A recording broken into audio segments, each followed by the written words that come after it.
Serendipity.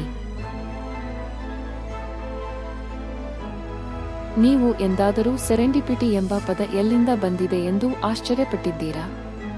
ಈ ಪದವನ್ನು 1754ರಲ್ಲಿ ಹೋರೆಸ್ ವಾಲ್ಪೋಲ್ ರೂಪಿಸಿದರು.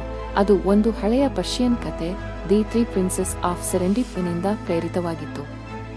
ಈ ಮಂತ್ರಮಯ ಕಥೆಯಲ್ಲಿ ಸೆರೆಂಡಿಪ್, ಪ್ರಸ್ತುತ ಶ್ರೀಲಂಕಾ ದೇಶದ 3 ಬುದ್ಧಿವಂತ ರಾಜಕುಮಾರರು ಒಂದು ಸಾಹಸಯಾತ್ರೆಗೆ ಹೊರಡುತ್ತಾರೆ.